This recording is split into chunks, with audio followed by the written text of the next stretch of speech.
What up, everybody? It's Falcons Daily. It is a Tuesday. I'm CG, your host, Craig Green, and we're back after the Falcons dropping the game to the 49ers on Sunday Night Football by the score of 20-10, and they're going to move on to face the Miami Dolphins this Sunday back at home at Mercedes-Benz Stadium, Sunday 1 o'clock kickoff, and all that good jazz. One thing that came out of the game first, actually, before we get into that, give me a follow on social media if you like. I'm at Craig G Sports, CRAIG, the letter G, and the word sports.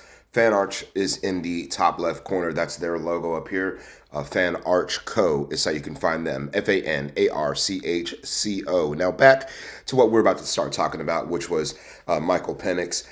He left the game. Well, he actually did not leave the game in San Francisco, but he did come away from the game what's been described as a bone bruise in his foot.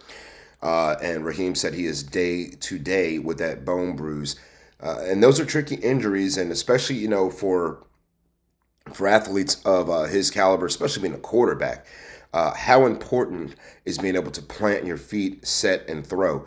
And with that being said, being that he's day to day, of course, Tuesday he could feel fine, Wednesday he could not, Thursday he may feel better, Thursday he may feel worse. So, with a situation like that, what do you do? Do you let him take the first team reps with a possibility that he may not play on Sunday? Or do you just put Kirk Cousins in there, give him the first team reps, and then let Mike kind of progress his way along? I think we'll get some more answers here coming up on Wednesday when practice starts for the Dolphins game. But if it were me right now, that's what I would probably do. I would have Kirk Cousins be preparing to be QB1 at least for this Sunday, and then see what we've got. If Mike says he's okay and he's good to go, hopefully he's going to tell you the truth and that he can do it and just not have a prideful answer and just want to be on the field to the detriment of the team. That's what happened last year with Kirk. He got hurt against the Saints. I think it was week 10 that game. He had that shoulder injury, and he basically refused to sit out, and it cost the Falcons the playoffs. I mean, it really did, because we had to scramble at the back end of the year to get everything together, and it just was not a good look for us. So, all things considered right now, I think Kirk Cousins, considering to be QB1, at least for the Dolphins game, I think is a really good idea for right now. I don't know if you guys saw it, but Tyler Lockett of the Tennessee Titans asked for his release, and it was granted on Tuesday. So that means today, starting 4 o'clock this afternoon, he can sign with any team in the league that he wants to. Do we have a shot at him in free agency? It's possible. I mean, we do have about $6 million left to spend. We do need a little bit of punch in the pass game, I think, especially with Ray McLeod being sent home. And Raheem Morris did say that all of that is basically something that only he is dealing with. It's not on the staff. It's not on the players. It's a distraction only for himself. So they're being very tight-lipped about what's going on with Ray McLeod. Hopefully everything is good with the young man. Don't want to speculate on what it could be, but I'll just say this. Hopefully he's back in the Falcons uniform this season. But if not, why not take a look at a veteran like Tyler Lockett, who still has some gas left in the tank? I think he was a little discouraged being in Tennessee. And it's kind of hard. You got the first overall pick. Your team's not doing very well. You're trying to win and finish off the back end of your career on a high note.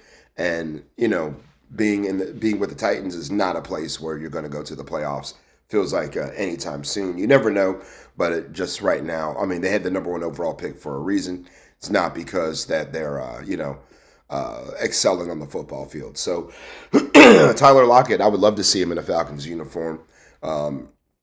He's a player who most people really know from the Seattle Seahawks during his time there with the Seahawks. And Tyler Lockett, over his football career, has amassed over 6,000, almost 9,000 yards, excuse me. His average right around 13 yards a catch, 61 touchdowns in his career. And he's been in the league since 2015. So, again, this is his 11th year. And, again, all of them with the Seahawks up until this season. So, and for Tyler Lockett, he was all-pro couple of times, especially back in 2016, 2017. They were that's where he was an all-pro second-team player. But he's had 1,000 yards in his career 4 times. He got really close in 2018 to 1,000 as well. But that was his best year. 2018, 10 touchdowns there. 2020 in the COVID year, 10 touchdowns. And he's had at least 2 every single season. Excuse me. He's had at least 1 touchdown every single season, with the exception of this year. And so again, Tyler Lockett, perhaps, could be an Atlanta Falcon. Maybe a little bit more of a pipe dream, but we've got $6 million. Why not give it a look-see? Clark Phillips is headed to injured reserve with a triceps injury. He's on the reserved injured list. Does not say whether he's out for the year. Don't know if he's eligible to return. I'm assuming he is. There's been no clarification on that from what I could see. So, with that being said, we've got a spot at cornerback. How about Kobe Bryant? Is he ready? It's either him or Keith Taylor on the practice squad. Taylor is the veteran; he's got more experience, so they're going to call one up. Could be Taylor, could be Kobe Bryant. Again, very popular player during his time at Kansas. Had a ton of interceptions. Made all Big 12 with his time with the Jayhawks, and a promising prospect. Got a little run during the preseason. Had a little bit of an injury issue down there too as well. But is it his time to shine? Is he ready to join the 53-man roster and contribute? Only the coaching staff really knows. Jerry Gray would probably be one of the guys who would know that the best, since he's out there coaching the DBs. But we're going to find a play to replace him. Do we put Natron Brooks in more defensive sets? Again, do we add Keith Taylor to the practice squad? To the 53-man roster. Also, don't forget Jordan Fuller is a designated return from IR. He's going to play corner. He's going to play safety. But perhaps he can switch over in a pinch. And then also don't forget about Billy Bowman, who should be back hopefully for this game against the Dolphins. Had a hamstring ailment, has sat out the last 2 ball games. So I would like to see Kobe Bryant out there, but again, we're in a mode right now where we are trying to win every ball game that we can, and you don't want to put a rookie out there as a liability, especially if he's not ready just yet. Everyone continue to give me what you think in the comments. Like, subscribe, rise up, and sound off in the comments. Please, please, please, please, please. We appreciate everybody who has a piece to say in there. Let me know what you think about the prospect of Tyler Lockett coming to Atlanta. Let me know what you think about Kobe Bryant, perhaps getting to the 53-man roster. Yesterday, we had some comments really talking about the 49ers loss. Jeff Holton, 1225, when Penix is struggling, why can't we bring Kirk in? I thought the goal was to win games. At least act like you want to try to win some games. Not conduct on the job training when you are getting smoked.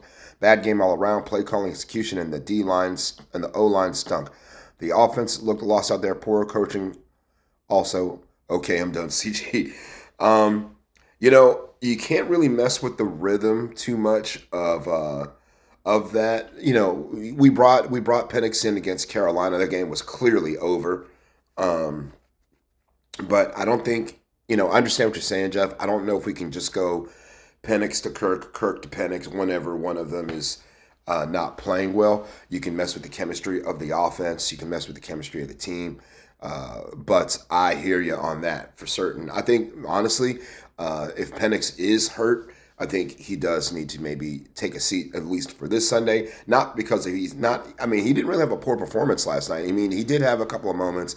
That intentional grounding at the end of the first half was brutal. He's had some bad throws here and there, but again, that's what we get when you have, a rookie and a half. I mean, he's in his second year, but now he's got, you know, around 10 starts in his book. So that's the kind of the trade-off that you get, unfortunately. Next, let's see here. Thomas Dixon, 375. Wilkinson got exposed and abused. The 3rd-and-1 call from the pistol was ridiculous. Mooney should have gone out of bounds at the end of the first half. Losing Diablo hurt. Yeah, losing Divine Diablo is a big blow to our defense. J.D. Bertrand stepped in. He did okay. It was a mixed bag for J.D. Bertrand, I think, in his spot. I don't remember seeing Josh Woods out there. But yeah, I'm not a big fan of. I mean, when it comes to short yardage, don't get me started. We'll talk about short yardage tomorrow. But yeah, I mean, it would have been nice to see a bit more heady playing, heads up plays by the players and by the coaches. I mean, nothing you can do about it now. We just got to take that L and just keep it moving. Let's see here. KHO Shalakar 7917. Michael, he says Michael Phoenix. I think he means Penix. Michael Penix is a bust, including Zach, offensive coordinator. No, I think it's just an overreaction because we lost, honestly, because when we beat the Buffalo Bills, was Michael Penix a bust that game? Did our offensive coordinator stink then? No, we just executed a lot better. We couldn't stop Christian McCaffrey. And, quite honestly, the touchdown they scored at the end of the game probably shouldn't have counted because the offensive lineman pulled him into the end zone. That's illegal. That should be a 10-yard penalty. That was also brought up online by former Falcon quarterback Kirk Benkert, who addressed it. And it got some traction. And, yeah, it was even announced during the game. The rules analyst said this guy got pulled in the end zone. That should be a 10-yard penalty on San Francisco, but referees let it walk. Let's see. Yeah, I think we're good on that. Well, yep, we're good on the comments from last show. But again, appreciate everybody chiming in. Continue to give me the comments. We'll read them here on the air. And we'll get back with y'all tomorrow. Sayonara and buenos noches.